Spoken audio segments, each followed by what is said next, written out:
Video में break लेना not very happy. अभी डाउनलोड करें तक ऐप। नमस्कार, मैं हूं भुवनेश सेंगर। आप देख रहे हैं मुंबई मेट्रो। मुंबई में आज भी 97 लोगों ने कोरोना की वजह से दम तोड़ा है। कल भी 97 कोरोना मरीजों की जान गई थी, यानी 2 दिन से हर घंटे 4 लोगों की जान कोरोना के चलते जा रही है। महाराष्ट्र में पिछले सारे रिकॉर्ड तोड़कर 3607 नए कोरोना केस दर्ज किए गए। महाराष्ट्र में 150 से ज्यादा मौतें हुई हैं। अब तक 46,078 मरीज ठीक भी हो चुके हैं। मुंबई की बात करें, कोरोना के नए 1418 केस आए। महाराष्ट्र में बीते 24 घंटे में 3600 से ज्यादा केस सामने आए। मुंबई पर आज एक और आफत आई। साउथ मुंबई स्थित मशहूर क्रॉफर्ड मार्केट की 4 दुकानों में आग लग गई। मुंबई में अब तक कोरोना से 1954 मौतें हो चुकी। 24 घंटे में 1418 नए केस सामने आ चुके हैं। तो यह आंकड़ा है देश की आर्थिक राजधानी मुंबई का, जहां बीते 24 घंटे में 97 मरीजों की मौत हो चुकी। कोरोना के चलते एक दिन पहले भी 97 मरीजों की मौत हुई थी कोरोना की वजह से।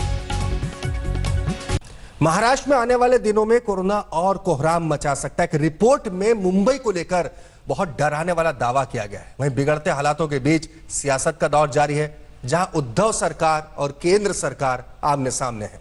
जिस महाराष्ट्र में कोरोना ने सबसे ज्यादा कोहराम मचा रखा है, वहां बीमारी पर सियासत का दौर भी जारी है। महाराष्ट्र के पूर्व मुख्यमंत्री पृथ्वीराज चौहान ने राज्य में बिगड़े हालात के लिए पीएम मोदी को जिम्मेदार ठहराया है। चौहान का कहना है कि मोदी सरकार ने WHO की चेतावनी के बावजूद कोरोना को गंभीरता से नहीं लिया। न ही वक्त पर लॉकडाउन लगाया गया और न ही विदेश से आ रहे यात्रियों के लिए कोई इंतजाम किया गया। आपल्या देशामध्ये लॉकडाऊन 25 मार्चला झाला, म्हणजे WHOच्या घोषणेनंतर तब्बल 14 दिवसांनी, आणि हे 14 दिवस फार क्रिटिकल होते असं माझं स्वतःचं मत आहे।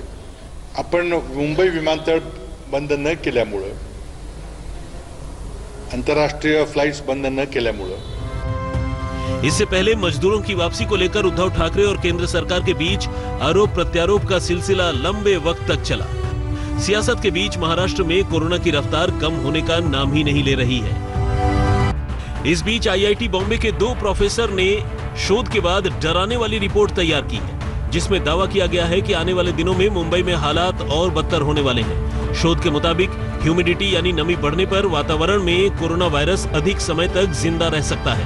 अधिक तापमान और कम नमी की वजह से खांसी या छींक के ड्रॉपलेट्स सूखने में कम समय लगते हैं, लेकिन मॉनसून के दौरान नमी रहेगी और लोगों की खांसी सूखने में ज्यादा वक्त लगेगा। इसकी वजह से संक्रमण और फैलने की आशंका है। यह रिसर्च अमेरिका के एक जर्नल में प्रकाशित हुई है, जिसमें सिंगापुर से लेकर न्यूयॉर्क में कोरोना के प्रभाव को देखते हुए अध्ययन किया गया है। हमारा मॉडल ये कहता है कि ऐसे ह्यूमिडिटी मुंबई में बढ़ेगी तो इन्फेक्शन का खतरा बढ़ेगा, क्योंकि ड्रॉपलेट ज्यादा देर से इवापोरेट या ड्राई आउट होगी। तो मानसून की वजह से इन्फेक्शन का खतरा ज्यादा है। जैसे कि हमने सिंगापुर के केस में देखा, एक छोटी सेकंड वेव आई है मई के आखिर में, और वहां पे मानसून क्योंकि पहले आता है, तो सेकंड वेव जो वहां पे आई है शायद मानसून के कारण आई है। मुंबई में मानसून दस्तक दे रहा है। ऐसे में ये रिपोर्ट सरकार और मुंबई के लोगों की टेंशन बढ़ाने वाली है। उधर उद्धव ठाकरे ने भी साफ किया है कि अगर हालात नहीं सुधरे तो महाराष्ट्र में एक बार फिर लॉकडाउन लागू किया जा सकता है। मुंबई से विद्या के साथ आज तक ब्यूरो। मुंबई के घाटकोपर इलाके के नाले में आज दोपहर एक 5 साल का बच्चा गिर गया।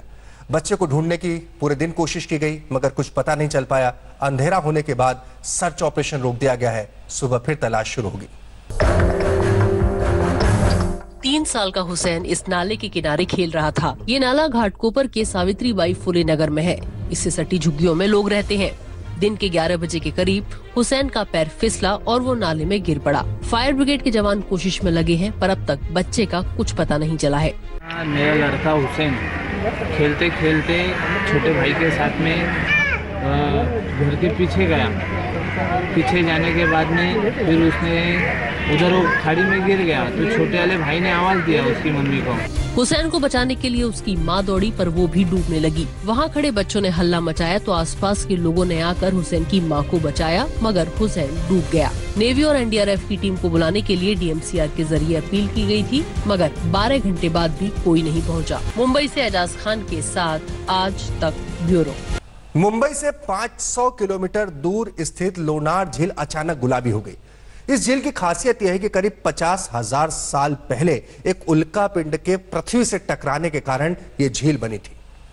लोनार झील को देखने के लिए दुनिया भर से लोग महाराष्ट्र के बुल्ढाना में आते हैं। वैज्ञानिकों के लिए ये रिसर्च का विषय है, पर अब स्थानीय लोगों के भी यहाँ आने पर बैन लगा दिया गया है। वजह है झील के पानी का अचानक गुलाबी हो जाना। पिछले 2-3 दिनों से लोनार झील के पानी में बदलाव आ चुका है, इसलिए इस पानी का रंग गुलाबी हो रहा है। तो भी शासन ने इसकी जांच करे और लोगों के मन में जो डर है उसकी चिंता मिटाए। झील के पानी के सैंपल को जांच के लिए भेजा जा रहा है। नीरी जो गवर्नमेंट की ऑथोराइज्ड संस्था है, नीरी नागपुर, यहाँ ये सैंपल्स भेजे गए हैं। माननीय उच्च न्यायालय के आदेश के अनुसार माननीय जिलाधिकारी बुल्ढाना इनकी अध्यक्षता में एक लोनार समिति है, जिसके सदस्य तहसीलदार और वन विभाग और नीरी है। और इसके सदस्य होने की वजह से उनको इसमें जांच करके उसका रिपोर्ट देने के लिए कहा गया है। वैसे जानकारों की माने तो ये पहली बार नहीं है जब झील के पानी का रंग बदल गया हो। रंग के बदलाव के पीछे वजह पानी में एल्गी का जमा होना और पानी का खारापन भी हो सकता है। उसका पानी साल्टी है, बहुत खारा है, तो साल्टी की वजह से ये जो नॉर्मल बैक्टीरिया रहती है, नॉर्मल ये जो जीव जंतु रहते हैं वो उसमें ज़्यादातर नहीं होते, कम प्रमाण में होते। तो उसमें खारे पानी में बढ़ने वाली कुछ माइक्रो प्लांट्स रहते हैं जिनका रंग लाल रंग का है। उसकी अगर उसमें बढ़ोतरी हुई होंगी वो प्लांट्स की, तो उसकी वजह से भी उसका रंग लाल हो सकता है, ऐसा मेरे को लगता है। एक्सपर्ट बताते हैं कि झील के पानी के 1 मीटर के नीचे ऑक्सीजन नहीं है। इस तरह की एक झील ईरान में भी है, जहां पानी खारापन बढ़ने से लाल हो जाता है। बुल्ढाना से जका खान के साथ आज तक ब्यूरो। नमस्कार, मैं हूं अंजना ओम कश्यप। हमें उम्मीद है ये वीडियो आपको पसंद आया होगा। लेटेस्ट खबरों के लिए यूं ही देखते रहिए आज तक, और इस वीडियो के पसंद आने पर लाइक, शेयर एंड सब्सक्राइब करना ना भूलें।